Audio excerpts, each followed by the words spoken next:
Hello and welcome to BlueTube, where we talk all things blue. And today I'm doing a match review of the game against Walsall in the Capital One Cup. And as you guys can see from my face, from the screen, from the title, from whatever you saw, we won 4-1, and that was a big win for us in so many ways. And if you guys can go back a week and see how the games have progressed. This is 3 wins in 3 games, and I know one of them was against Maccabi Tel Aviv, one of them was against Walsall, and the other was a controversial game, was blah, blah, blah. But actually I do want to talk about that Arsenal game a little bit in this video, even though this is a match review of the Walsall game, but I'll get to that. But the fact is, we've won 3 games in a row, and we haven't nicked them. We've been dominant. We've been initiating the play. We've had the initiative in all 3 games. Maccabi, we brought the game to them. Arsenal, we brought the game to them. Walsall, we brought the game to them. And we scored a total of 10 goals in the last 3 games, which is quite remarkable for a team that was supposedly in crisis just a few weeks ago. What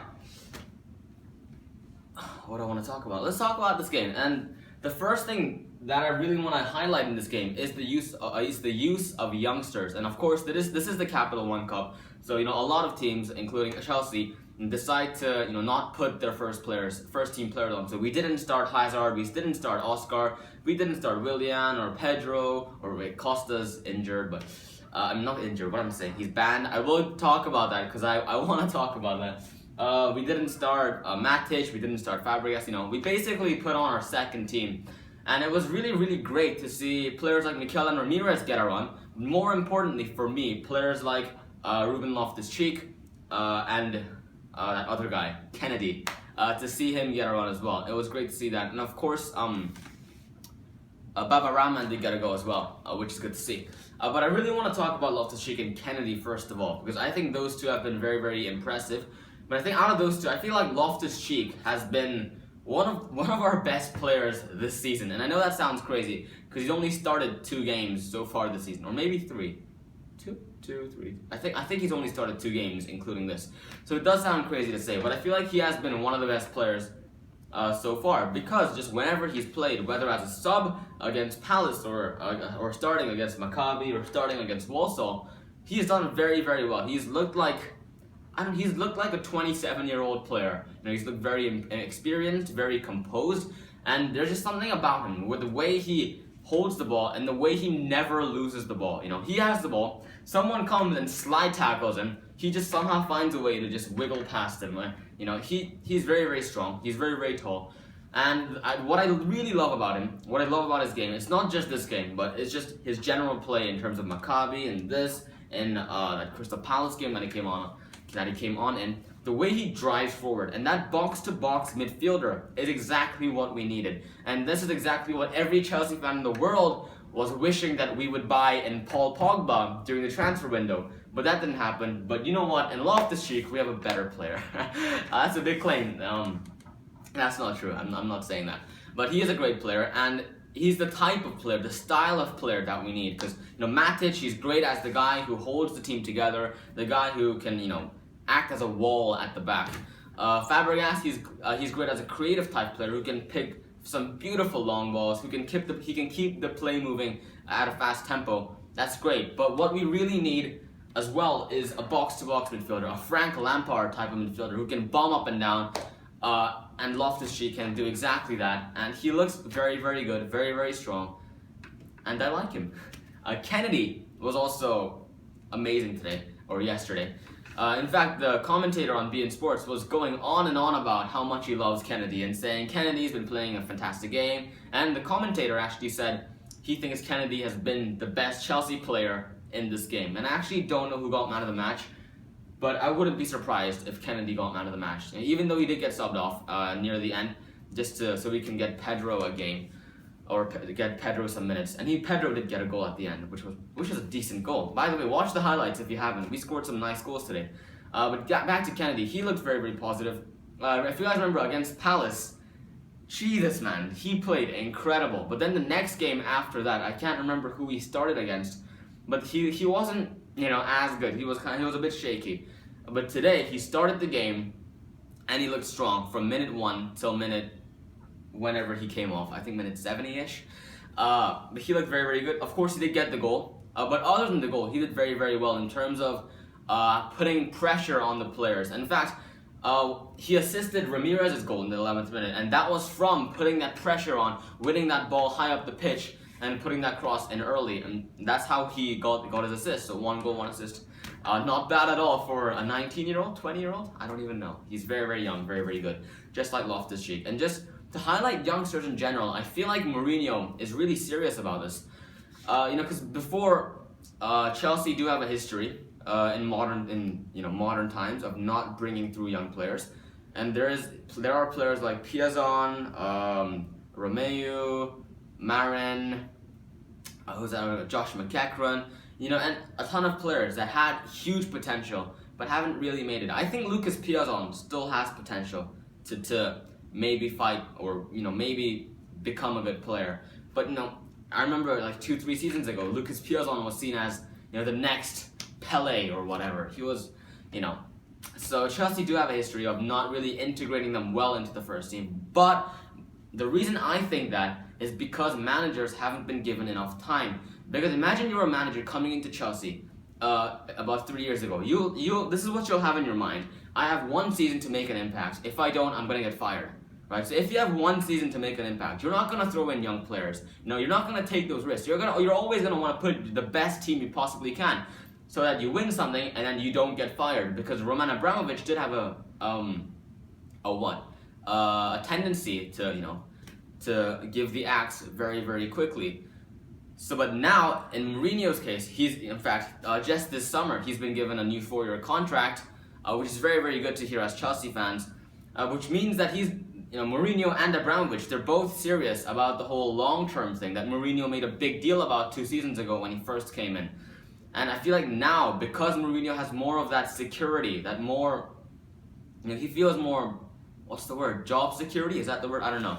He feels more stable at the club. He can, try to slide in more young players. In fact, he started Kennedy in a Premier League game earlier this season, which says, a lot about the mentality of him, the mentality of the board, the fact that Mourinho and Abramovich are serious about bringing in young players, and it's great to see Kennedy and Loftus-Cheek really being given a chance. Of course, the other youngster that we have in the team is Bertrand Traore.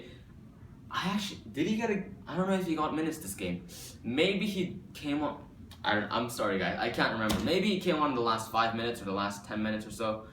I personally can't really remember. I'm sorry. But Bertrand Traore, out of those 3, I think he's been given the least chances. But the thing is, he has been given chances. For instance, against Maccabi, he played a role in that game. Even he was brought on as a sub. But remember, he's 19 years old. You got to remember, these guys are very, very young. You can't expect them to start every single game. And to start a Premier League game is huge for those players, which we have done in Kennedy. So I think, things are looking very, very positive for Chelsea in terms of youngsters, in terms of, bringing in the youth.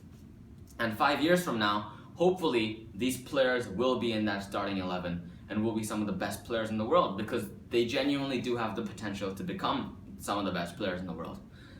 I've rambled on and off about youngsters. Let me talk about Chelsea's striker position. And this is where it gets a bit interesting, because Chelsea, we have 3 strikers. Diego Costa, Loic Remy, and Radamel Falcao. Of course, Diego Costa got a 3-match ban from that Arsenal game, so he couldn't play a role this game. And as I said, I will get to that. I want to talk about this game first, and talk about the Arsenal game just at the end for 4 or 5 minutes or so, just at the very, very end. So today we had Loic Remy and Falcao, and it was interesting to see both of them start. Falcao starting in that number 9 role, and Loic Remy going on to the right-hand side where he can play, and he did play against Maccabi Tel Aviv. So it was interesting to see that. And, here's what I can say. Loic Remy played a decent game. I wouldn't say he played the best of games. No, forget that. He played a good game. He got a goal. He took shots, and that's what I like about him. He's very, very direct, and he's a good shooter as well, which means whenever he plays, he gets goals. And if you guys remember last season, he had one of the best minutes to goals ratio. In fact, I think he had the best minutes to goals ratio in the Premier League, which is a big thing, a big achievement. So he did get a goal today, obviously, and it was a good goal as well. It was a great finish. A good pass from Ramirez as well to assist that. And Ramirez played a decent game as well. And he got a goal, he got an assist. You guys know how I feel about Ramirez. If you guys have been on this channel since August, you'll know how I feel about Ramirez. Let's just say I'm not the biggest fan of him. But today he played a good game. I can't say anything about that. Fair play to him. But I'll just say I feel a lot more secure when Fabregas or Matic is playing. But he played well. Let's get back to Lloyd Grammy. He played decent, but also the other striker on the pitch, Falcao, and this is where it gets interesting. For those of you that watched the game, you'll know why I'm reacting like this, because Falcao, let's just say he didn't play his best game. And actually I was watching the game with my friends, and one of my friends is a Manchester United fan, and he was just saying, why did Chelsea buy Falcao? He's a flop, he sucks, blah blah blah. And I kind of defended him. I stood my ground. I said, he got a great goal against West Brom a few weeks ago. He's gonna do well. He's gonna do well, and he's been playing well. He's been showing positive signs. He's making good runs. And to be fair, what I can say about today's game is he played like Hazard was playing a few weeks ago. And what I mean by that is he does everything right. He makes the runs. He gets into great positions, and then he just can't shoot the ball. He can't shoot the ball. He can't finish. And he could have had 3 goals this game. He could have had a hat-trick and completely changed his reputation. He had some great chances this game. I wouldn't say he had any tap-ins, but he did have really great chances that I would have expected Diego Costa to maybe score. But you know what?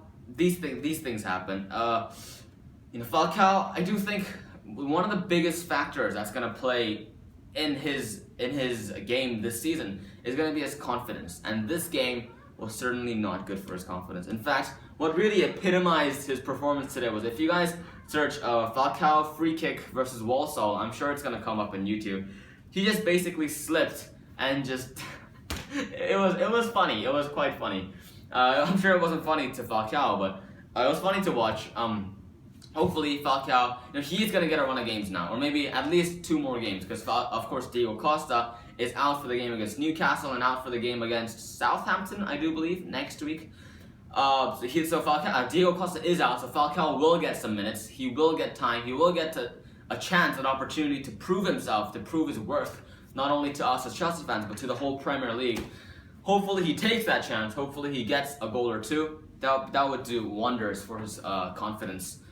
And his performance, which I really think is going to be important this season. So hopefully he gets back on track. What else do I want to talk about? I'm sorry if I'm moving around a lot, but is there anything else I want to talk about? Yeah, let me just talk about the whole kind of performance as a whole and put this into perspective of the whole season. And if you guys remember, after the Maccabi Tel Aviv game, if you watched that match review, I said this could be a turning point in our season, but it all depends on how we perform in our next few games. What did we do? We beat Arsenal 2-0. We beat Walsall 4-1. And I really do think that was a turning point in our season, to win with a big score, to win in front of our home crowd in the Champions League when every other English team hasn't won, or in fact has lost in the opening day of the Champions League. It was a big statement from us as a club, and really, we followed that up. And the next few games, if you guys look at it, they're not the hardest games to win. No disrespect, because really anyone can win the Premier League. In fact, Newcastle, we have a history against Newcastle.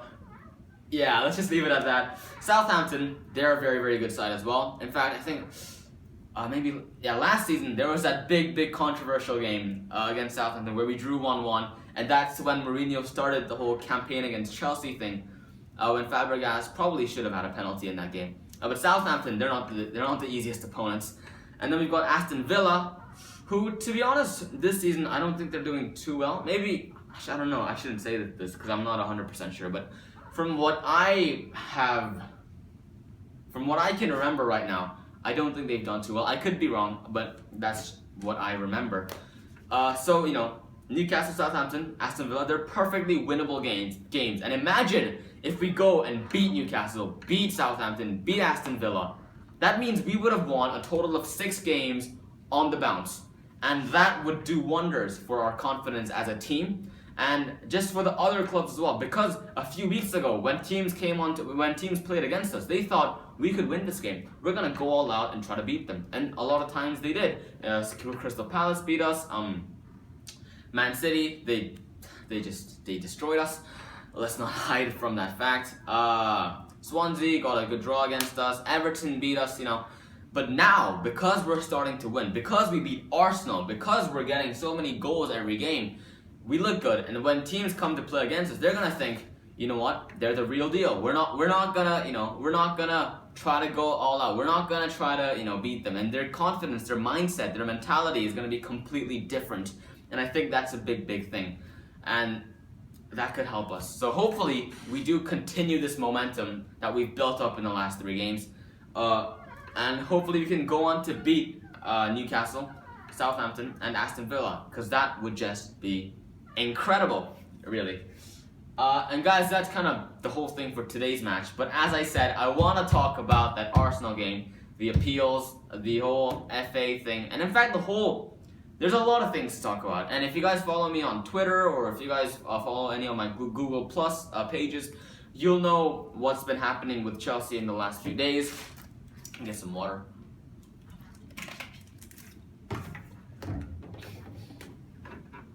You guys will know what's been happening in the last few days. In fact, I made a video yesterday, or the day before yesterday, depending on when I upload this, talking about Eva Carneiro, the fact that she has officially left the club. I'm sure you've heard about it. If you haven't, be sure to check out yesterday's video, or the day before's video, as I said. I go into a lot of detail about Eva Carneiro and her departure.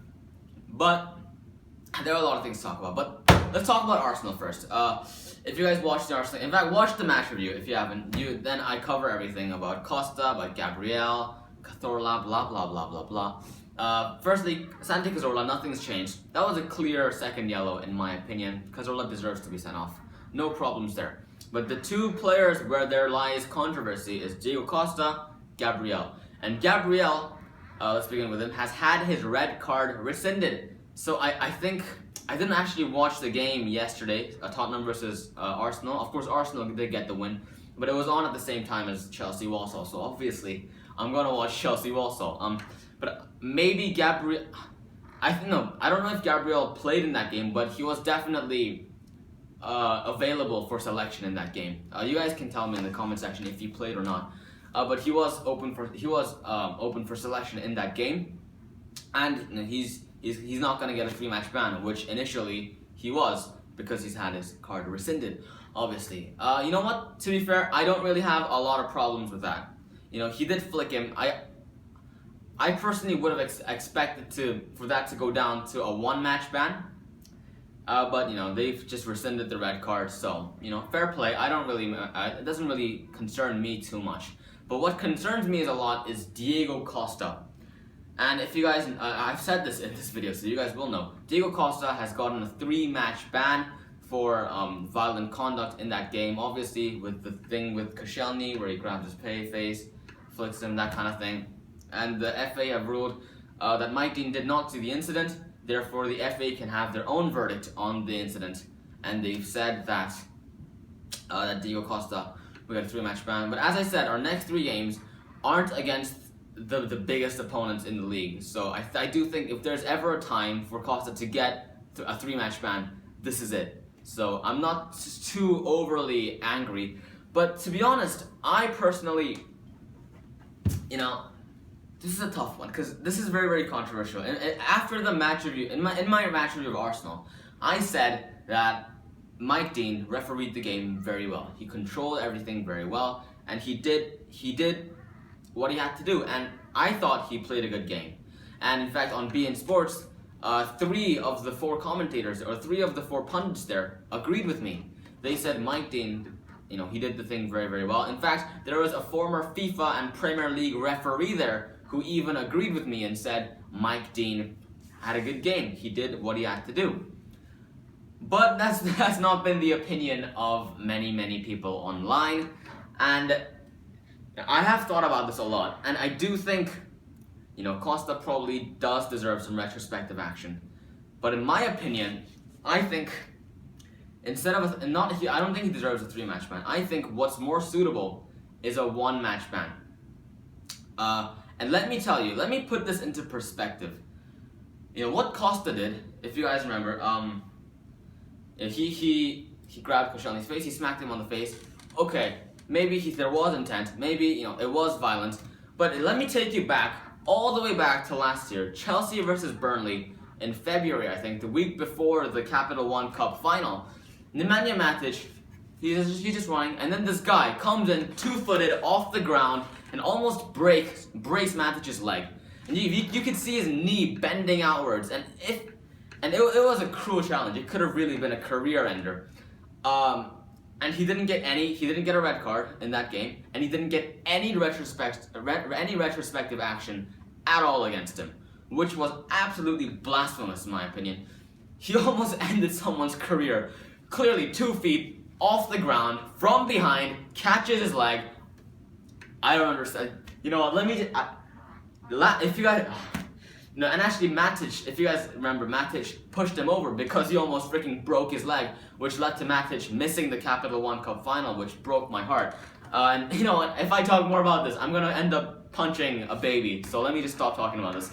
But what I'm trying to say is that people treat Costa differently to other players, and that annoys me. And it's not just Costa, it's Chelsea as a whole, because Chelsea are a club that you either love or you hate. And by that I mean, because we're such a good club, because we have such a good recent history, because we've had a manager like Mourinho who likes to make enemies of players of people like Arsene Wenger, like Benitez, because we have, I don't even know what it is about us, but people just hate us for whatever reason. For the people who say, because you spend a lot of money, well, that's the dumbest thing I've heard in my life, because Manchester City doesn't receive nearly as much hate as Chelsea does. And Manchester City, actually, if you guys don't know this, their current 11 is the most expensive 11 in Premier League history. Let that freaking sink in. And they don't get nearly as much hate as we do. In fact, they get praised. They're like, oh, look at Aguero, look at De Bruyne, look at Sterling. They're playing such good football. We love them. But then there's Chelsea and they say, oh, they just buy their titles. All they do is go to shops and pick a trophy. Exactly. You've unleashed the beast now. I don't know what I was talking about. Yeah, the Walsall game. Yeah, that was on yesterday. What was it? Yeah, Diego Costa and Chelsea. I feel like people treat us differently in a bad way.